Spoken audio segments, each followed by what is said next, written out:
Distingués invités, chers amis de la presse, il me soit d'abord permis de vous remercier pour avoir accepté de répondre à notre invitation. Ces jours, nous allons pouvoir parler, de notre point de vue, sur la question de la gratuité au regard de la situation que le Congo traverse à ces jours.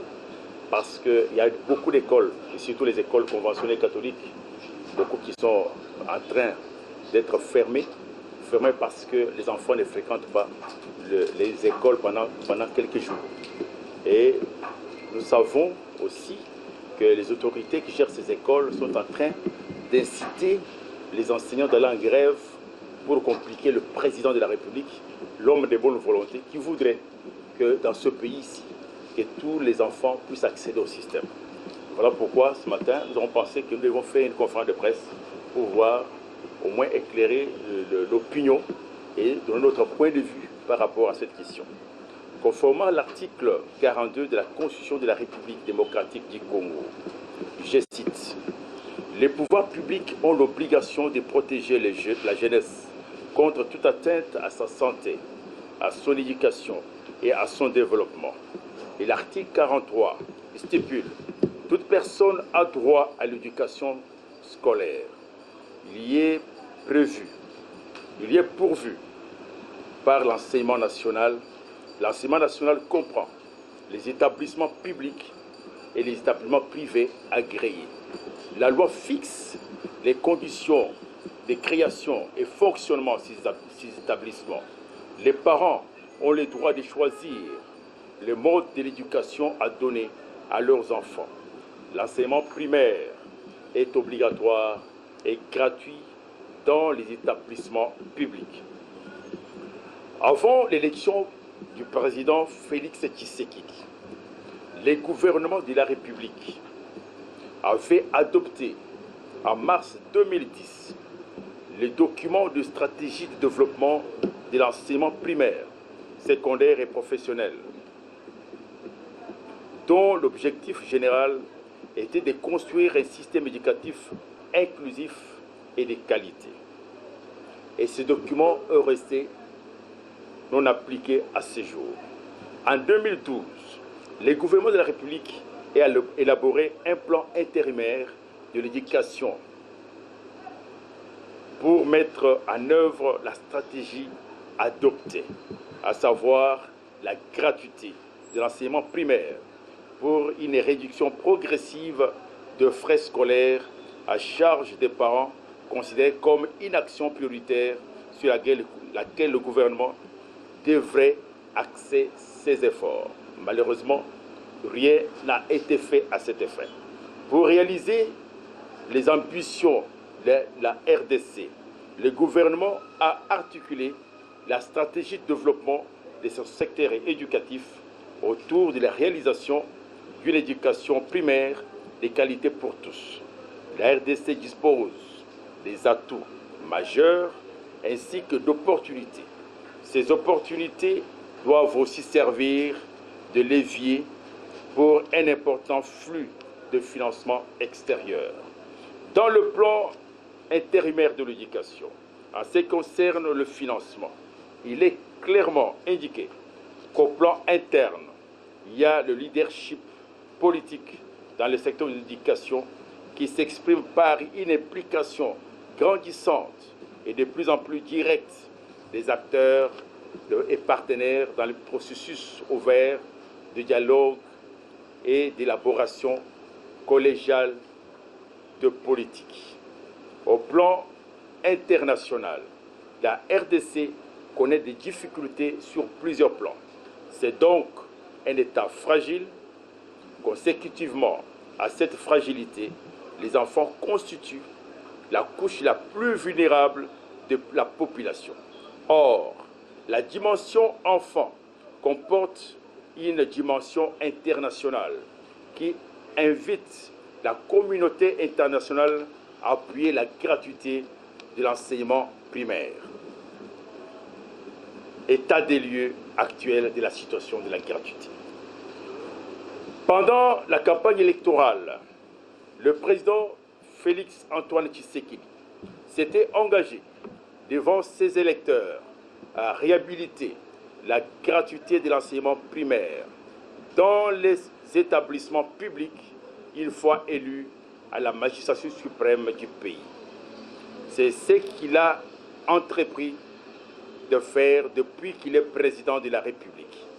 La mise en œuvre de la gratuité s'exécute donc en collaboration avec l'Église catholique, qui est l'un des partenaires privilégiés du gouvernement congolais en matière de l'éducation. Cette dernière ayant même décidé de ne pas faire payer les parents lors de l'inscription de leurs enfants dans les écoles primaires publiques. 2. Quelles sont les mesures prises par le gouvernement pour appliquer la gratuité? Le gouvernement a décidé de prendre en charge les salaires des enseignants et primes des enseignants jadis à charge des parents. Cette initiative de résistance est due au fait que 1. La situation actuelle dans le secteur de l'éducation est à la base des intérêts personnels que certains individus tentent de préserver. Je parle des églises, notamment églises catholiques. Parce qu'il y a des positions de rente acquises depuis de longues années, c'est depuis 1990, pour pérenniser les avantages considérés comme des gains acquis.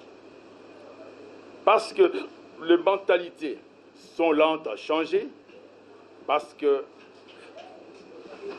l'instinct de survie demeure fort chez les individus qui percevaient les pourcentages dans le frais payé par le parent d'élève. J'ai dit que lorsque l'enfant est inscrit à l'école, quand il paye $100, $20 revenaient automatiquement à l'Église. L'Église était devenue toute puissante et milliardaire.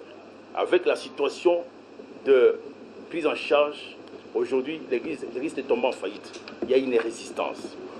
Parce qu'il y a une faiblesse dans le sein des institutions à accompagner la mise en œuvre de la gratuité de l'enseignement dans les écoles primaires. La faiblesse est due au fait que le ministre et le PSP ne jouent pas son rôle de manière claire pour que cela s'applique. Les auteurs de résistance sont entre autres 1. Tous ceux qui, par malice ou par ignorance, tiennent des discours ambigus et entretiennent la confusion dans l'opinion. C'est le cas du ministre de l'EPSP. L'instrumentalisation de certains milieux d'enseignants. Rappelons qu'au sein du gouvernement, les ministres en charge de l'enseignement primaire et secondaire devraient se distinguer et manifester l'implication effective de son ministère pour la gratuité de l'enseignement, en soutenant sans réserve la politique du chef de l'État et s'investir dans le dialogue avec les syndicats, les CECOP et autres acteurs intervenant dans le secteur de l'enseignement primaire. La LISADEL ainsi recommande, au regard de ce qui précède, à notre qualité de défenseur des droits des enfants et des élèves, la LISADEL recommande aux acteurs, notamment le cardinal, le ministre de l'EPSP, les coordonnateurs des écoles conventionnées catholiques, aux régètes et enseignants, de tenir compte de l'intérêt supérieur de l'enfant pour éviter que l'avenir de ce dernier ne soit hypothéqué à cause des intérêts égoïstes de certains individus. 2. Que soit mise sur pied une commission de suivi de la mise en œuvre des mesures de la gratuité dans les établissements d'enseignement primaire. 3. Que des sanctions disciplinaires exemplaires soient prises à l'endroit des gestionnaires des écoles primaires publiques qui affichent des comportements réfractaires et résistants à la mise en œuvre de la gratuité. 4. Que la gestion des écoles dites conventionnées catholiques soit retirée à l'autorité de l'Église catholique, car les gestionnaires de ces écoles ont prouvé à suffisance qu'ils sont plus intéressés aux avantages acquis à la suite de la contribution des parents. 5. Que les enseignants des grandes écoles catholiques qui avaient déjà un avantage comparatif de continuer à engager la discussion avec les autorités pour une solution palliative sans préjudicier les enfants. J'ai dit et je vous remercie.